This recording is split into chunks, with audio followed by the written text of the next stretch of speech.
अब हम खाना बनाना शुरू करते हैं।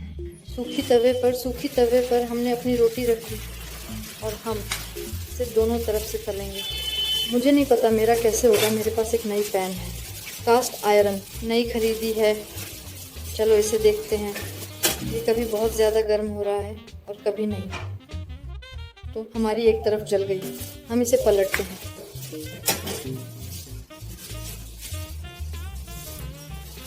हम सब बड़े धैर्य और थोड़ी और उम्मीद के साथ इंतज़ार कर रहे हैं जब छोटे छोटे बुलबुले धीरे धीरे फूल जाएं। यहाँ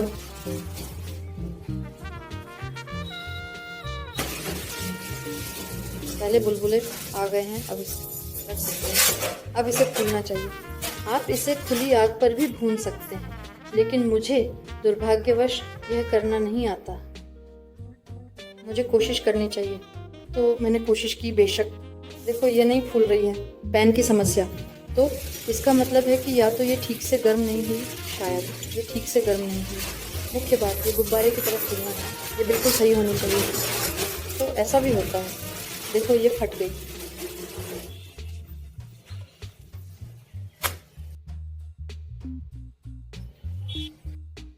तो अब मैं दूसरा कोशिश करूँगा, शायद यह सफल हो जाए और हमें खुशी होगी और हम रोटी या चावल या पुलाव को हॉट केस में रखेंगे, जैसे कि हम आम तौर पर करते हैं। यह एक डबल बॉटम वाली कढ़ाई है जो विशेष रूप से बनाई गई है और ये गर्म है और यह बहुत लंबे समय तक उच्च तापमान को बनाए रखती है, जो इसे विशेष बनाता है। ये बहुत सुविधाजनक कढ़ाई है, अगर मौका मिले तो एक ले लीजिए। देखो ये फूल गई है, बस ऐसे ही इसे फूलना चाहिए, तो और भी ज़ोर से, बिल्कुल। लेकिन मुझे लगता है आपने समझ लिया कि लाल वही कूलीडेंट कैसे बनानी है। तो कुल मिलाकर इसे 3 तरफ से भूनना ज़रूरी है।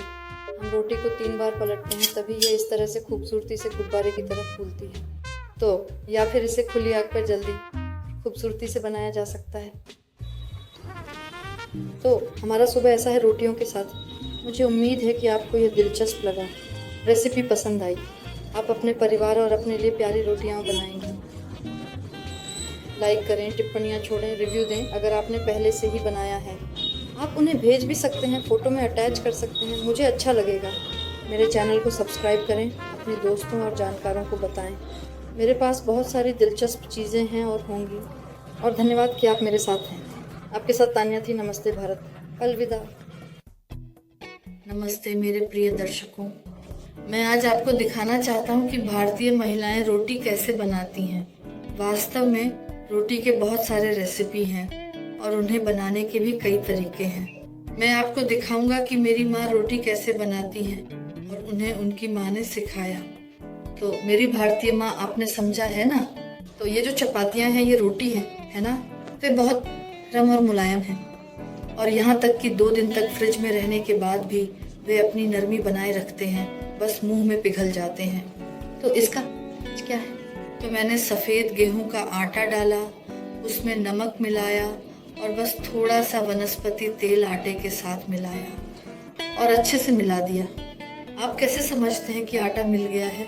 आप हाथ में आटा दबाते हैं तो यह आपके हाथ में एक गुठली की तरह रह जाता है। तो तेल और आटा मिल गए हैं। अब सबसे महत्वपूर्ण पल है, हम उबलता गर्म पानी डालते हैं, बस ऐसे ही डालते हैं। मैं जाहिर है नहीं जानता कि क्या मैं इसे सही तरीके से कर पाऊंगा या नहीं। वास्तव में मैं ऐसे नाजुक पाठों का कोई खास विशेषज्ञ नहीं हूँ जैसे मेरी माँ, लेकिन मैं कोशिश करूंगा कि मैं बहुत ज़्यादा पानी ना डालूं। लेकिन ये कोई बड़ी बात नहीं है और अब जल्दी से मिला देते हैं। तो मिला रहे हैं।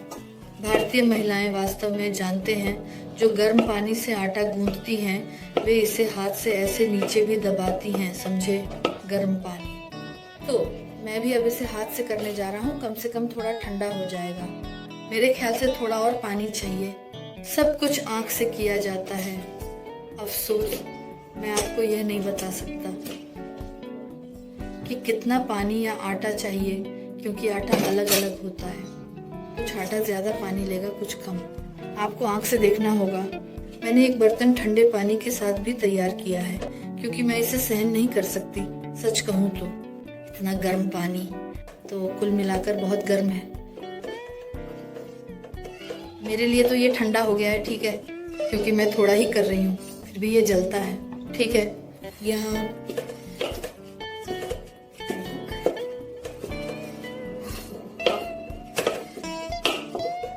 तो हम इसे इकट्ठा करते हैं।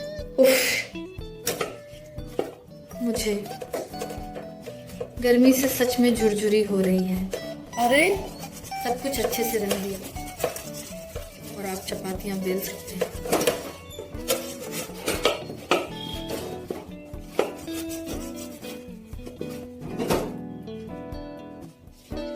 देखिए ये कैसा आटा बना है, जैसे प्लास्टिक से नरम है, हाथों से चिपकता नहीं है।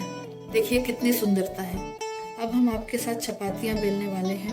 तो बस हम खाना बना रहे हैं, अब चपातियाँ बेलने वाले हैं। ये हमारा अंडरवियर है, जिस बोर्ड पर हम चपातियाँ बेलने वाले हैं। भारतीय महिलाएं चपातियाँ मेज़ पर नहीं बल्कि इस तरह की पैरों वाली बोर्ड पर बेलती हैं। ये एक मजबूत बोर्ड है। बेले और ये बेलबाचा है। बच्चा यहाँ इसे अगर अनुवाद करें बिल्कुल तो थोड़ा सा आटा छिड़कने के लिए। तो बस हम आपके साथ चपातियाँ बनाना शुरू करते हैं। मेरा आटा माँ की तरह इतना नरम और मुलायम नहीं है। मैं पिछले 8 सालों से माँ की तरह बनाने की कोशिश कर रहा हूँ, लेकिन नहीं हो रहा। पापा मुझे जाहिर है शांत करते हैं। वह कहता है कि माँ के पास सालों का बहुत अधिक अनुभव है, जो समय के साथ आएगा, लेकिन मुझे नहीं पता। हम अपने आटे को समान टुकड़ों में थोड़ा थोड़ा बांटते हैं और अब हम उन्हें धीरे धीरे बेलेंगे। मेरे पास 6 टुकड़े बने हैं। अब हम इसे इस तरह धीरे धीरे फैलाएंगे। अब ये तकनीक है जैसे मेरी माँ करती है। इस तरह हम अपने आटे के गोले को बेलते हैं और समतल करते हैं। देखिए ये कैसा हीरा बना है ना, जैसे यो यो। जरा देखिए ये घूमते हुए लट्टू की तरह बिल्कुल है ना।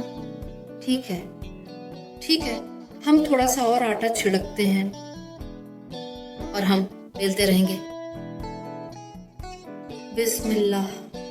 उम्मीद है ये साफ दिख रहा है। तो आप ताज़ा ताज़ा पकी हुई रोटियां बना सकते हैं। ये आपके परिवार के लिए नाश्ता है। कुछ भी मुश्किल नहीं है। प्रैक्टिस के साथ आप इसे 5-10 मिनट में कर लेंगे। खासकर हमारे रूस के परिवार इतने बड़े नहीं होते जैसे भारतीय परिवार होते हैं। ये हमारे दादी नानी के घर, दादा दादी के घर है ना, गांव में, जहाँ मैंने आपको दिखाया था कितने लोग रहते हैं। देखा है ना। सोचिए नाश्ते के लिए कितनी रोटियां बनानी पड़ेंगी। खासकर वहाँ पुरुष एक बार में 4-5 रोटियां खाते हैं। इस तरह से हम रोटी को बेलते हैं। देखिए ये बेलन अपने आप ही घूम रही है और हम इसे बिल्कुल भी नहीं छू रहे हैं। हम इसे उठाने की कोशिश भी नहीं कर रहे हैं, फिर भी यह लगातार घूम रही है। ये अपने आप ही घूम रही है बिना किसी बाहरी मदद के। हम इसे पतला बेलते हैं। वहाँ बिल्कुल 0.0 मिमी होगा, पूरा 1 मिलीमीटर बनेगा। हाँ वे बिल्कुल गोल हैं। निश्चित रूप से मेरे पास अच्छे बने हैं। मुझे आपको दिखाना है कि माँ ये कैसे करती हैं। मेरी माँ ने काफ़ी समय से रोटियां नहीं बनाई हैं, वो बहुत अच्छी बनाती हैं। अब मैं इन सभी कामों में लगी हुई हूँ, मैं कर लेती हूँ। तो बस हमारी रोटी तैयार है। हम इसे तलने जा रहे हैं। देखिए ये बहुत पतली बनी है। ऐसी चीनी भी पतली हो सकती है, ज़्यादा स्वादिष्ट होगा। तो बस अब मैं बाकी की सभी रोटियां बेलने जा रही हूँ और हम उन्हें तलेंगे। तो मैं अभी रोटियां बेलते हुए बता सकती हूँ कि हमारे राज्य में रोटियां खाना आम बात है।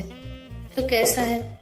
शायद यह सिर्फ राज्य में नहीं है, बल्कि यह बात है कि राज्य के विभिन्न हिस्सों में अपने अपने स्वाद के अनुभव होते हैं।